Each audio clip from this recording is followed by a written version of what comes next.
सा दुख था जो नहीं आया? विचार करिएगा।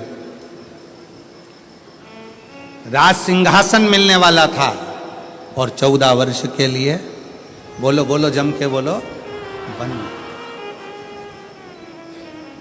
आप कहते हो थोड़ा सा दुख आ गया, मेरी दुकान नहीं चल रही, मेरी नौकरी नहीं लग रही, मेरी सर्विस नहीं लग रही, मैंने इतनी मेहनत करी, सफलता नहीं मिल रही। अरे जिसके पास में सिंहासन आने वाला था, रात की रात उसको 14 वर्ष के लिए वन जाना पड़ जाता है। 14 वर्ष के लिए कितना बड़ा दुख होगा, जरा याद करिएगा। 14 वर्ष के लिए वन के लिए निकलते और थोड़े समय के बाद सूचना मिल जाती है कि पिता शांत हो जाते हैं, पिता चले जाते हैं, पिता चले गए। दुख देखिए, सिंहासन गया, अपना राज्य गया, अपना गांव छोड़ना पड़ा, वन डोलना पड़ा, पिता चले गए। और दुख देखिए, आगे चलते हैं तो धर्म पत्नी भी चली जाती है। दुख देखिए, दुख। आप एक एग्जाम पास नहीं करते हो, माँ बाप ने आपको पाल पोस कर बड़ा करा और एक एग्जाम पास नहीं कर पाए, कोचिंग करने गए थे पुणे, कोचिंग करने गए थे कोटा, कोचिंग करने के लिए गए थे दिल्ली, कोचिंग करने गए थे मुंबई, कोचिंग करने के लिए गए थे लातूर, कोचिंग करने गए थे हैदराबाद, एक सब्जेक्ट नहीं निकल पाया, अंदर से टूट गए। और 20-25 साल के बेटे होकर, बेटी होकर, 25 साल के बेटा बेटी होकर रस्सी बांधकर सुसाइड कर लेते हो, जहर की पुड़िया खा लेते हो, पानी में डूबकर मर जाते हो। विचार करना, उस परमात्मा की जिंदगी में कितना दुख आया, हिम्मत नहीं हारी, आखिरी तक संघर्ष करते रहे तो आखिरी में अयोध्या के राजा बनकर विराजमान हो गए।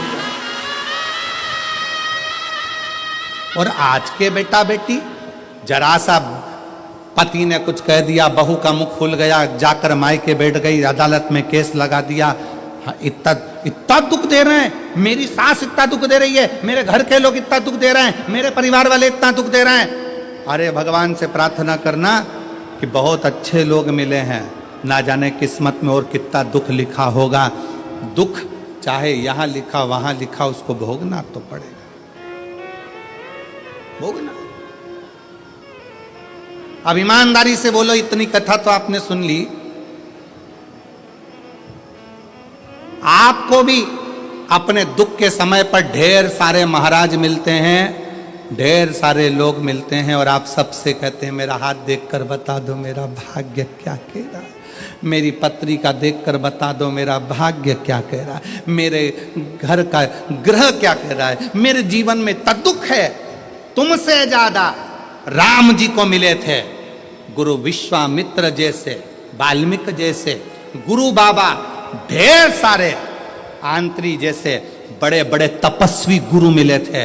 राम जी ने एक से भी नहीं कहा कि मेरा हाथ देखकर बताना, कि मेरी किस्मत देखकर बताना। राम जी ने केवल एक बात कही कि समय मिल जाए तो मुझे कथा सुनाना, अगर मैं कथा सुनूंगा तो मेरी व्यथा समाप्त होती चली जाएगी, इसमें मेरी प्रतिष्ठा है। राम जी ने इतने बड़े बड़े विद्वान मिले पर हाथ नहीं दिखाया, राम जी ने इतने बड़े बड़े विद्वान मिले पर अपनी पत्रिका नहीं दिखाई, राम जी ने इतने बड़े बड़े विद्वान मिले, किसी से नहीं पूछा कि मेरा दुख कैसे कटेगा, मेरी पत्नी चली गई, मेरा पिता चले गया, राज सत्ता चली गई, दर दर भटकना पड़ रहा है, 14 साल ठोकरे खा रहा हूं, मेरा भाग्य कैसे बनेगा। राम जी ने किसी से नहीं पूछा। जितने संत के दरवाजे पर राम जी जाते थे, हाथ जोड़कर संत पूछते थे क्या सेवा करें राघव, आपको क्या कहें। राम जी कहते थे बस कथा सुना दो, कथा सुना दो। क्यों? क्योंकि राम जी जानते थे दुनिया की सारी व्यथा केवल शिव कथा ही काट सकती है, इसके सिवाय कोई नहीं काट सकता। आप कथा कहो मुझे। जितने संत मिलते थे वो कथा कहते थे, कथा सुनते थे राघव, कथा श्रवण करते थे राघव, और अपने पथ पर चलते चलते पार्थिव शिवलिंग का निर्माण करते थे राघव।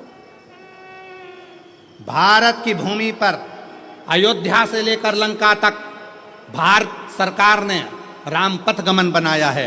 पूरे राम पथगमन पर चलकर देखिए, जितने राम पथगमन पर राम जी के मंदिर नहीं मिलेंगे, जितने राम पथगमन पर हनुमान जी के मंदिर नहीं मिलेंगे, जितने राम पथगमन पर किसी देवता के मंदिर नहीं मिलेंगे, उतने राम पथगमन पर केवल शंकर के मंदिर हैं। क्योंकि राम जी जहां रुकते थे वहां शिव का निर्माण करते थे, राम जी जहां रुकते थे वहां शंकर का निर्माण करते थे। क्यों? क्योंकि उनको मालूम है कि व्यथा मिटाने के लिए शिव की कथा बहुत जरूरी है, और शिव की कथा अगर हमारे अंदर आ गई तो व्यथा मिट जाएगी। और वही आज कथा कर रही है। आज शिव महापुराण की कथा क्या कर रही है? ये लाखों की भीड़, पंडालों में जगह नहीं है। आज कम से कम 11 लाख के ऊपर लोग होंगे, 11 से 12 लाख के ऊपर इस शाहदा की भूमि पर भक्त होंगे। पंडालों में जगह नहीं, गाड़ियों पर चढ़े हुए हैं, कहीं कहीं चढ़े हुए हैं, जगह कहीं नहीं पूरे पंडाल के अंदर। और इतनी भीड़ आज क्यों बैठी है?